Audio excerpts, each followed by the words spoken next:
अस्सलाम वालेकुम। Story play book में खुश आमदीद। आज चिकन कढ़ाई नहीं पकी क्या?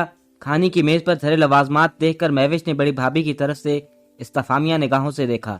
बाकी सब भी खाना शुरू करने से पहले हाथ धो के इन दोनों की तरफ मुतवज्जे हो गए। बड़ी भाभी गड़बड़ा गई, नहीं असल में कपड़े धोने में काफी देर हो गई। आज और आनिया आयमा भी सुबह से मटर कीमा खाने की फरमाइश कर रही थी तो मैंने मटर कीमा पका लिया। चिकन कढ़ाई कल पका लूंगी, इसका अंदाजा कदर वजाहती से था। महविश के चेहरे पर तनाव सा आ गया। खूब भाभी, अपनी बेटियों की फरमाइश तो आपको याद रही, लेकिन मेरी पसंद नापसंद की कोई अहमियत नहीं। इन दोनों ने तो आज कीमा मटर की फरमाइश की, जबकि मैं कल रात ही आपको चिकन कढ़ाई पकाने का कह चुकी थी। लुकमा तोड़ते बड़े भैया का हाथ रुक गया। खामोश निगाहों से बीवी को देखा। जब महविश चिकन कढ़ाई पकाने का कह चुकी थी तो पकाई क्यों नहीं? अल्फाज से कड़वा लहजा था। बड़ी भाभी ने थूक निकला, वो मैंने ये सोचा, ये सोचे समझने का काम तुम तो रहने ही दिया करो, जो कहा जाए बस वो किया करो। उन्होंने बात पूरी होने से पहले ही बीवी को बुरी तरह से झड़क दिया। बड़ी भाभी सबके सामने बहुत शर्मिंदगी महसूस कर रही थी। शौहर के आतिशफशा मिजाज से अच्छी तरह वाकिफ थी, और यहाँ तो मामला भी चार भाइयों की अकलौती लाडली बहन की फरमाइश का था। आज दिन में भी कुछ ढंग से नहीं खाया। सोचा था रात को पेट भरकर खाना खाऊंगी, लेकिन महविश के रिक्कत अंगेज लहजे में कह रही थी। अम्मा के दिल पर हाथ पड़ा था। बड़ा भैया ने अलामती निगाहों से बीवी को देखा, जो खफत से होठ काटती खुद को कोस रही थी। जहां इतना कुछ कर लिया वहां चिकन कढ़ाई भी पका लेती। अगर बड़ी भाभी मसरूफ थी तो तुम पका लेती। कढ़ाई पकाना कौन सा मुश्किल काम है। लगे हाथों काशिफ ने भी बीवी की खबर लेनी चाहिए, जो जज़ब होकर रह गई। इन दिनों वो उम्मीद सी थी, और बड़ी भाभी ने इसकी तबीयत के पेश नजर खुद शाम का खाना पकाने की जिम्मेदारी अपने सर पर ली। बेटा, दस्तरखान पर बैठकर बदमज़गी नहीं किया करते। बाकी जो इतनी सारी नेमतें सामने रखी हैं, इनकी नाशुक्री मत करो। दादी ने माहौल का तनाव महसूस किया तो शफीक लहजे में बोली, हो नेहा, अगर मेरा खाना पीना किसी को अच्छा लगता तो आज यहाँ चिकन कढ़ाई रखी हुई होती। आप सभी खाएं ये नेमतें। महविश कुर्सी धकेलकर उठ खड़ी हुई। अपने कमरे में जाकर दरवाजा जोर से ठा करके बंद किया। सभी जानते थे अब ये दरवाजा सुबह ही खुलेगा। सारे दिन की भूखी मेरी बच्ची बेचारी भूखे पेट ही सो जाएगी। अम्मा की बुड़बुड़ाहट से चारों भाइयों की पेशानी पर बल पड़े। बीवियां शर्मिंदगी से दो चार आइयां आमा अपनी जगह चोर बनी बैठी थी। महविश बिना कुछ खाए पिए उठ कर गई थी तो सभी ने खाने से हाथ खींच लिए। दादी ने तासुफ से सर हिलाया। अच्छा खासा माहौल मख्तर हो गया। क्या यार, तुमने मामूली सी चिकन कढ़ाई के लिए घर में इतना बड़ा फसाद कर दिया। इसने हिस्बे आदत रात वाला वाकया सुबह कॉलेज में अपनी बेस्ट फ्रेंड सबा के गोशो गुजार किया। काटन के सफेद शलवार कमीज में हल्के गुलाबी रंग के दुपट्टे, दोनों एक साथ डिपार्टमेंट की सीढ़ियां उतर रही थी। पूरी बात सुनने के बाद सबब ने तासुफ से सर हिलाया। बात चिकन कढ़ाई की नहीं, अहमियत की है। उन्होंने मेरी पसंद पर अपनी बेटियों की फरमाइश को तरजीह दी, और ये चीज मैं बर्दाश्त नहीं कर सकती। महविश का अंदाज ऐसा था, जो क्या बिल्कुल ठीक, क्या इसे अपने रवैये पर कोई निदामत ना थी। इनकी बेटियां भी तो तुम्हारी भतीजियां लगती हैं। सबा ने जोर देते हुए कहा, गोया इसे याद दहानी करवाई। What ever. महविश ने सर झटका। तुम्हारी भाभी के दिल में तुम्हारे खिलाफ मैल आ गया होगा। सबके सामने तुम्हारी वजह से इनकी अच्छी खासी इंसल्ट हुई होगी। गलती भी तो इन्हीं की थी। सबा उठी, तो क्या लाजमी है कि हर गलती करने वाले को सबके सामने जलील करवाया जाए? तुम क्यों इतनी साइड ले रही हो इनकी? वो मेरी भाभी हैं, तुम्हारी नहीं। हद हो गई महविश, उल्टा इसी पर चढ़ दौड़ी थी। मैं साइड नहीं ले रही, हक की बात कर रही हूँ। मामूली बातों पर इशू खड़ा करना कौन सा दुरुस्त अमल है? थोड़ी सी कमी पेशी भी हो जाए तो कंप्रोमाइज कर लेना चाहिए। सबा का समझाता हुआ लहजा रसानियत लिए हुए था। महविश ने तंजियत सर झटका। हो नेहा, कंप्रोमाइज करते हैं।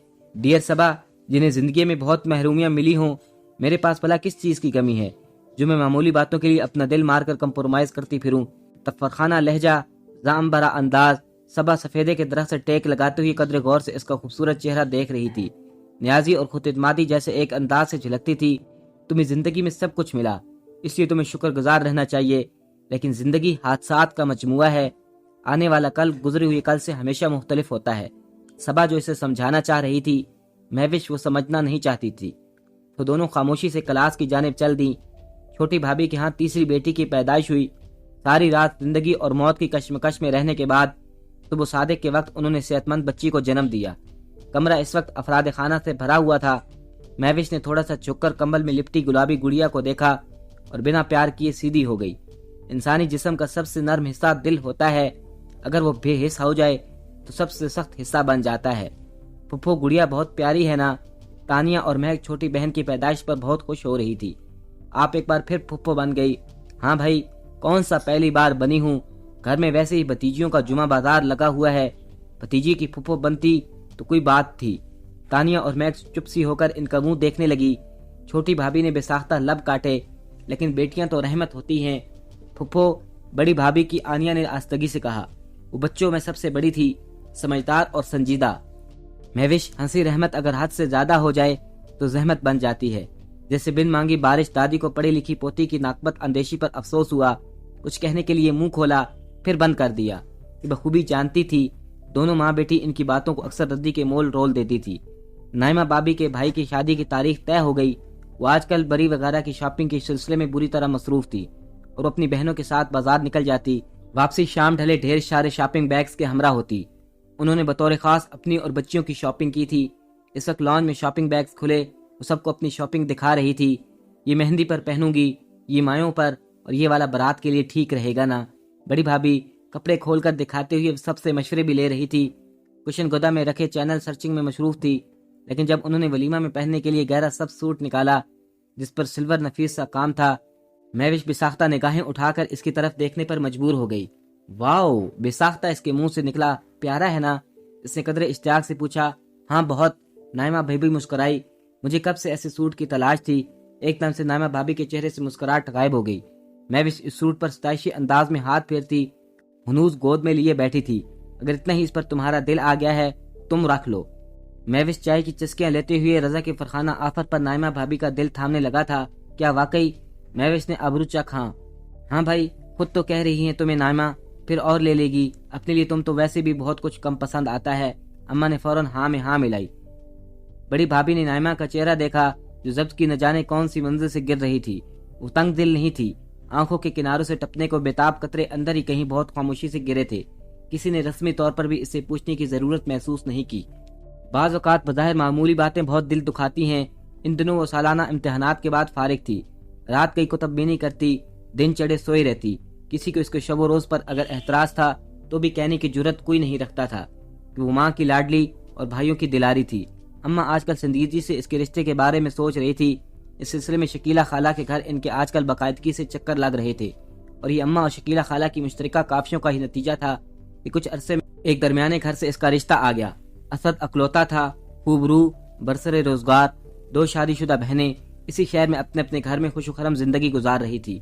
रियाज अहमद उम्र के इस हिस्से में थे जहाँ सारे फराइज से सबकदोश होने के बाद फारकुल बाली के एहसास से सरशार ज्यादातर वक्त दोस्तों के साथ बैठक में ही गुजारा करते। महनाज बेगम तन्हाई उकताहट का शिकार, दिल में चांद सी बहू लाने की तमन्ना शिद्दत से जाग उठी थी। सादतमंद बेटे ने माँ की ख्वाहिश पर फरमाबरदारी से सर झुका दिया। थोड़े ही अरसे में इन्हें महविश की सूरत में अपनी बहू मिल गई। महविश के लिए इतनी खूबियों का हामिल रिश्ता पाकर अम्मा के पांव खुशी से जमीन पर नहीं टिक पा रहे थे। कुछ लोग हमेशा से ही किस्मत के धनी होते हैं। नाइमा भाभी ने दोनों हाथ छाड़े थे। महविश की नाजुक मिजाजी का ज्यादातर एताब वही बनती थी। अब इसका यूं झट मंगनी पट व्या वाला मामला देखकर उन्होंने खासा सुकून का सांस लिया। डेको पेंट का बेशकीमत फर्नीचर, बेहतरीन कराकरी, इलेक्ट्रॉनिक की छोटी बड़ी अशिया, जदीद तराश खराश के मलबूसात, ब्रांडेड जूते, कॉस्मेटिक, सब कुछ परफेक्ट। बड़े भैया लिस्ट पर नगाहें दुरा रहे थे। बजाय तो सब कुछ परफेक्ट है। महविश, अगर तुम्हें कोई कमी पेशी लगे तो बताना फिर मुझे तो सब कुछ परफेक्ट चाहिए भैया, जरा सी भी कमी नहीं चलेगी। सोफे पर आलती पालती मारे कुशन गोद में रखे नाखन फाइल करती महविश ने अंगूठे और उंगली को मिलाकर जरा सा इशारा करते हुए ठंग कर कहा। बड़े भैया हंसे थे। तो और क्या, मेरी महविश का जहेज ऐसा होना चाहिए कि लोग देखें तो देखते रह जाएं। किसी को ये कहने का मौका ना मिले कि 4 भाइयों की इकलौती बहन का जहेज बस यूं ही सा था। अम्मा की बात पर दादी टोके बिना ना रह सकी। चादर देख के ही पांव फैलाने चाहिए। बहू, खुदा हमारी बच्ची का नसीब अच्छा करे। ये मादी चीजें सच्ची खुशियों का जामिन नहीं। इनका लहजा नरम था, लेकिन अम्मा को बेहद बुरा लगा। सच्ची बात जितने भी शहरी लहजे में की जाए कड़वी ही लगती है। अरे वाह दादी, आपको क्या पता ससुराल में इन चीजों की वजह से कितनी वैल्यू बढ़ती है। महविश ने दादी के पुराने ख्यालात को नाक पर बैठी मक्खी की तरह उड़ा दिया। अपनी अपनी सोच की बात है। दादी गहरी सांस खींचकर चुप हो गई। इन्हें पोती का यूं बड़ों की मौजूदगी में अपनी शादी और जहेज वगैरह की मामलात में बोलना नागवार लगा था। अच्छा, तुम फिक्र मत करो, हम तुम्हारी शादी में किसी किस्म की कमी नहीं छोड़ेंगे, चाहे किसी से उधार क्यों ना लेना पड़े। आखिर को एक ही तो बहन है हमारी। फवाद भैया की बात पर महविश की गर्दन एहसास तफाखुर से कुछ और अकड़ गई। कुछ लोगों के लिए शादी बोर का लड्डू होती है, लेकिन महविश के लिए फूलों की सेज साबित हुई थी। اسے سال میں ماں، مقام، آرام سب کچھ ملا تھا۔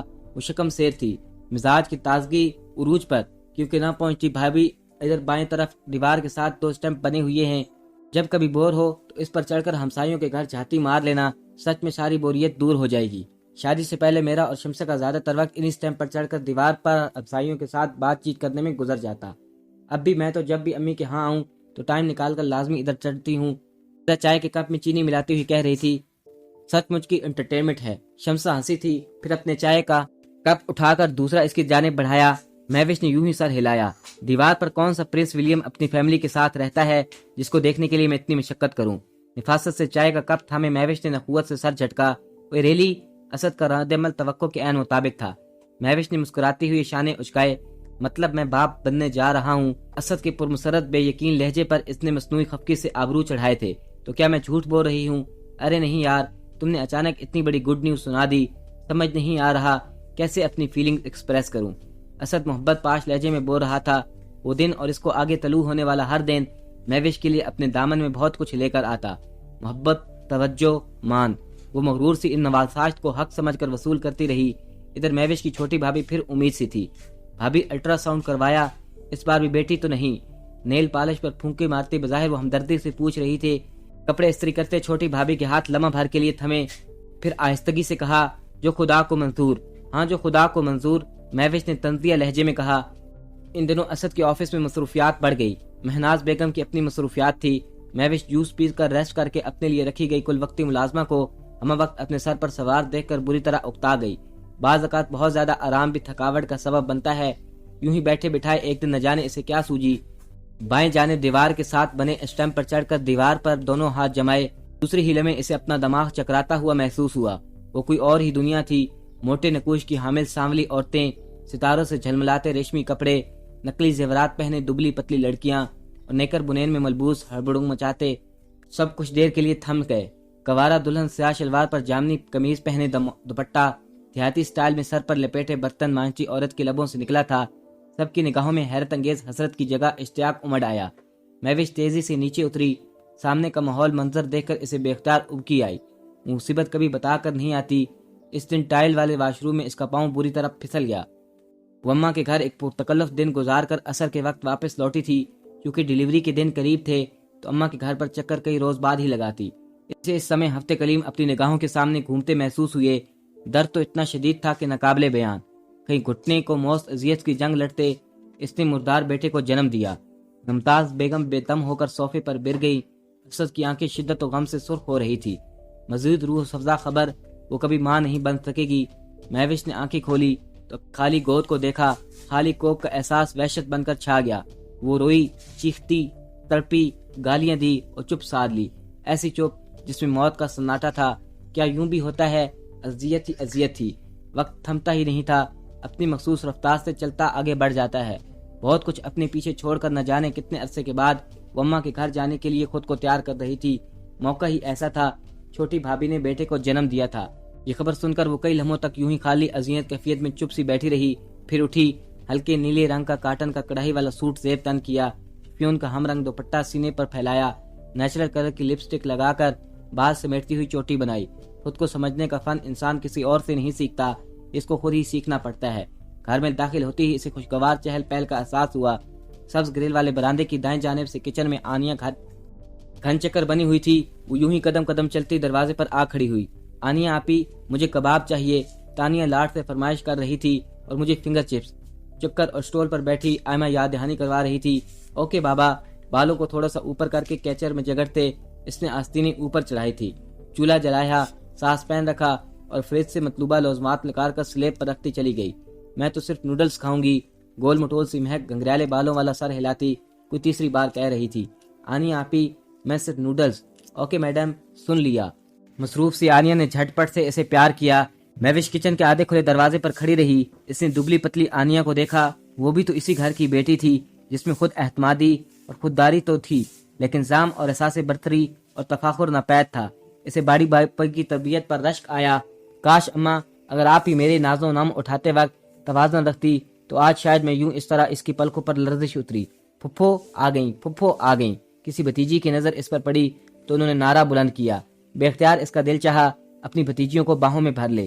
اس کی آمد پر سب بے پناہ مسرت کا اظہار کیا۔ جھک کر گلابی کمبل میں لپٹے بھتیجے کو دیکھا اور بہت نرمی سے اپنے ہونٹ اس کی پیشانی پر رکھ دیے۔ آپ ایک بھتیجے کی پھپھو بن ہی گئیں۔ آخر آنیا نے مسکراتے ہوئے اس کے کندھے پر ہاتھ رکھا۔ وہ جتا نہیں رہی تھی۔ مہوش جانتی تھی پھپھو بھیا پیارا ہے نا؟ گڑیا بہت اشتیاق سے پوچھ رہی تھی۔ پیاری تو تم ہو گڑیا، بھیا سے بھی زیادہ۔ اس نے گڑیا کو اپنی باہوں میں بڑھ کر زون سے پھینچ لیا۔ اسے گڑیا کی پیدائش پر اپنے کہے الفاظ یاد آ گئے۔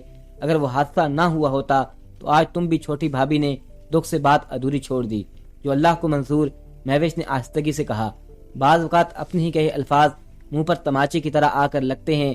آج بھی وہ اپنے قدموں کو کسی معمول کی طرح بائیں دیوار کے ساتھ بنے سٹیمپ پر چڑھنے سے روک نہ پائی۔ منظر وہی تھا، اس کے دیکھنے کا انداز بدل گیا۔ برتن مانجتی سغرا کوئی خوشگوار سا پانی چھڑکے ہوئے اس کی مدد کے خیال سے دھلے ہوئے برتن کے ٹوکرے اٹھا کر بان کی چارپائی پر رکھتی۔ سفورہ ہمتن گوشہ تھی، دبلی پتلی صدیقہ موبائل پر گانے لگائے دوپٹہ کمر پر کسے کچن میں پانی کے چھڑکاؤ کے بعد جھاڑو لگا رہی تھی۔ قریب ہی چارپائی پر زبیدہ اپنے 2 سالہ بیٹے کو نہلا کر اس کی گردن پر ڈھیر سارا خوشبودار پاؤڈر ڈالنے کے بعد آنکھوں میں سلائیاں بھر بھر کے سرما ڈال رہی تھی۔ کچھ منظر بہت مکمل ہوتے ہیں، مکمل اور بے بھرپور۔ بے اختیار سوچتی اس نے کافی حد تک خود کو سنبھال لیا، پھر بھی اس کی کمی اماں کو کھٹکتی۔